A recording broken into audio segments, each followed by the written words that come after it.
So to follow up on yesterday's video, Neil Gaiman, creator of the Sandman, says anyone who criticizes race swapping in the Rings of Power is either racist or hasn't read their Tolkien. Well, I admit I haven't read any of the books. That's fine. And Neil Gaiman looks, never mind. Anyway, let's get into this article. But before we do, I just have to say these straw man arguments made by these creators like Neil Gaiman are so ridiculous.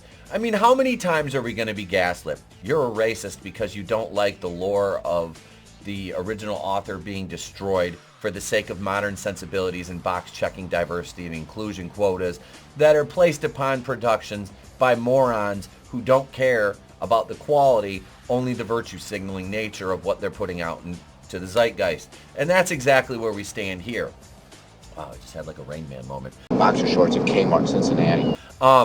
So this is ridiculous, but let's get into this article. This came out yesterday over on Bounding into Comics. You'll have to excuse me if I'm this is Spencer McCooley. You have to excuse me if I'm kind of sniffling. I'm really sick. I have nothing serious, just a cold. Oh shit, you got Rona. Maybe a little bit of the flu. Yeah. But, this might affect the show later on tonight. So I'm going to try to upload, three or four videos today, just in case we don't do the show. Even if we don't do the main show, I think I'll still do like an hour member stream and see if I can get our guest to come on that for the channel members, just as a kind of way to say thank you to you guys. Thank you very much. Thank you. In the latest trotting out of what is arguably the most tired and transparent defense of corporate pop culture schlop, the Sandman creator Neil Gaiman has recently cited a disingenuous misinterpretation of J.R.R. Tolkien's original writings in order to decry any critic of Amazon's decision to race swap the characters and races in Lord of the Rings of Power, nothing more than, surprise, racists. And honestly, I was listening to somebody the other day, and they're right. When I get called a racist, a bigot, a misogynist, any isterphobe, I wear it like a badge of honor. Because I know at that point that the person that is going back and forth with me has nothing else. They have nothing. Nor did they ever. Because if that's what they go to immediately, then they have no argument. They have no basis for an argument. It's as flimsy as a house of cards in a hurricane. Gaiman shared his opinions on the Rings of Power's detractors on September 2nd via his personal Twitter account when he was tagged for his thoughts on an argument regarding the topic as put forth by UK conservative commentator Darren Grimes. Responding to the Rings of Power star Lenny Henry's recent accusation that critics of Amazon's race swapping have no trouble believing in a dragon but can't accept that a black person could be a hobbit or an elf, Grimes asserted. Lenny Henry misses the point. Most fantasy fans have no issue casting black actors, he explained. It's when black actors are cast in roles that the author of the series described as not being black. What's so wrong about wanting to stick with the author's vision? And that is absolutely correct. Like J.R.R. Tolkien specifically, now I've watched videos of people who are huge Tolkien fans, have read all the work, and this is exactly what they say. And they've read, you've heard readings of his letters regarding how he wrote his characters and why he wrote them the way he did. It's the original author's vision.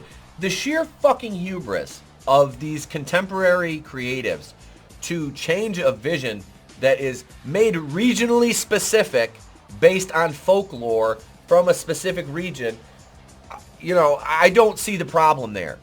We don't have a problem with, what was that new movie they're coming out with I think it's Alfred, I don't know if it's Alfred Woodard, I can't think of it. Viola Davis, The Woman King, about that, so it's a fictionalized account of some tribe of African warriors who, they say, oh, they fought and held up, blah, blah, blah. They got dusted off by like 75 British, wiped out like 300 of them, I believe it was. But they're all right with fictionalized accounts of that, of portraying fictional characters to advance a false narrative about a certain group, unless they're white. Then it's problematic, it's racist, So that's just what we've come to expect from the media these days. And these idiot creatives like Neil Gaiman, which I own 2 of the Sandman graphic novels. They're right back in one of my long boxes. I've never read them. You know, I've read, oh, you got to read these, you got to read these. I'm like, I'll read them when I'm ready. And I'd rather read independent comics than shit that comes from fucking assholes like this who want to tell me I'm racist because something strays way away from its original intended source material. Alerted to Grimes' tweet by user Shar the Great, Gaiman replied to Grimes. Tolkien described the Harfoots as browner of skin than other hobbits, so I think anyone grumbling is either racist or hasn't read their Tolkien. Your mileage may vary, the author added. Well, they were outside. Oh, never mind. The line referenced by Gaiman appears in the prologue to Tolkien's original Lord of the Rings, The Fellowship of the Rings novel, wherein it used the description of how Harfoot breed of hobbits differ from their fellow Stors and Falahides. The Harfoots were browner of skin, smaller and shorter, and they were beardless and bootless. Their hands and feet were neat and nimble, and they preferred the highlands and hillsides, wrote Tolkien. The cherry blossoms, the rolling hills. As indicated by the user of browner rather than brown, the descriptor was meant to take in comparison the lighter skin complexion of the overall species. The standard appearance is further alluded to by Tolkien's follow-up note that the Falahides were conversely fairer of skin than their general brethren. It makes sense. After all, if these two breeds were both browner and fairer than the average hobbit, it stands to reason that these two notable extremes were slight variations on a similar base instead of outright differently skinned. Likewise, in a graphic novel adaptation of The Hobbit published by the Ballantine Publishing Group in 1990 and approved by the Tolkien estate, the hobbits were roundly illustrated as having white skin. As we see the illustration right here. Conversely, in his variations of the Haradrim people, Tolkien did not refer to their skin in comparative terms, but rather was direct in describing them as having skin that was either brown, used in description of the Southrons, felled by Faramir and his men in the Two Towers, or black, used in the description of a group of Far Heridians present during the Battle of the Pelennor Fields in Return of the King. Additionally, in Tolkien's time, the term brown was regularly used to reference individuals of Mediterranean descent. This is where the problem comes in here. They think because you hear brown, it's automatically African American, black, whatever, what have you. Mediterranean, Greeks, Italians, Sicilians, they have darker skin, and that doesn't mean they originated from blacks. It doesn't. That is so fun. I love these arguments. They're so stupid. These straw men propped up, and then like you said, this will get traction on Twitter because Twitter is full of leftist cult members, and they base everything around what's between your legs or what your melanin count is. That's what these idiots base things on. You're not allowed to have white European folklore anymore. You're not. I'm waiting for them to redo Peter and the Wolf and make him like a transgender like RuPaul or something like that. And the wolf is actually just a white man. That's what they'll do with that. Are you the wolf man? No, man, I'm not the wolf man. In one such example, Scottish writer Donald Alexander Mackenzie wrote in the 1915 book, Myths of Babylonia and Assyria. The distinguished ethnologist is frankly of opinion that the Sumerians were the congeners of the pre-dynastic Egyptians of the Mediterranean or brown race, the eastern branch of which reaches to India and the Western British Isles and Ireland. In the same ancient family are included the Arabs, whose physical characteristics distinguish them from the Semites of Jewish type. However, despite these points being raised in counter of his argument, the author remained steadfast in his belief that Harfoots were black.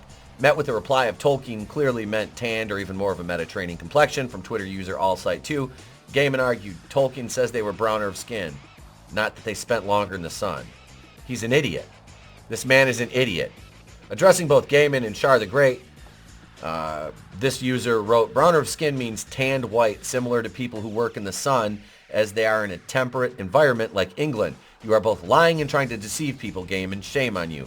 Refusing to budge, Gaiman reiterated, Tolkien didn't say the Harfoot spent longer in the sun than any of the hobbits and were a lot more tanned. He said they were browner of skin, which means tan. What an idiot. What an idiot. Eventually presented with a screenshot of a 2020 tweet wherein he himself declared, the fan base are fans and they like source material because it's the source material they like. So if you do something else, you risk alienating fans on a monumental scale. Gaiman dodged the point, instead mocked, oh, I've been exposed as a hypocrite for not realizing that what was important in Tolkien was preventing nut brown hobbits from appearing on screen. Now I will delete my Twitter account and fade lonely into the darkness. Farewell. I mean, if we were only that lucky that every person that's these insane leftist identitarians deleted their Twitter account and faded away after being called out for being fucking morons, that would be amazing. It's amazing! I mean, I really don't know much about Neil Gaiman outside of, he's creator of the Sandman, and obviously he's an idiot who doesn't respect J.R. Tolkien's work at all if he thinks you can just change it on a whim for modern contemporary politics. Rewriting history, blackwashing, brownwashing history is not the way to go, the same way as whitewashing history isn't the way to go. If you have source material, stay true to it. Don't insult your fan base. And then don't go on the attack when your fan base calls you out for your bullshit. That's the real crime here, is idiots like this. And then you have your army of fucking SEALs who are just mouth-breathing smooth brains back going, yes, Neil, you're so smart. You're so smart, Neil. Sandman's a triumph. How could you possibly be wrong? I find this disingenuous. It's gaslighting, but these people live on that premise. What do you think, though? Are you on the side of Tolkien, or are you on the side of Neil Gaiman? Are you on the side of the people that proved Gaiman wrong, or are you going to remain steadfast in belief that they have to be black because it's 2022 and, my God, you cannot have a piece of entertainment that does not have at least a certain quota of, either black or brown folks in it, because if it's all white, it ain't all right, you bigots. I'm Itepwakuyan. Let me know what you think in the comments below. Be sure to smash that like button. Leave a comment because it really helps us out. I truly appreciate every comment, every like, every dislike. Subscribe if today's the day I've earned it, despite my sniffling and my Bob Dylan congested sounding voice. I do apologize. I'll be back to normal in a couple days. Leave your thoughts, subscribe. You can join as a channel member if you'd like. If not, subscribe. That's free. There's over 1,000 videos, live streams, back catalog of content. Check it out. I'm Itepwakuyan of the Place to Be Reviews. I've been here with all of yous. If I don't see you, have a great day, a pleasant tomorrow, and I'll catch you on the next one. It's better to burn out than to fade away. I could do this all.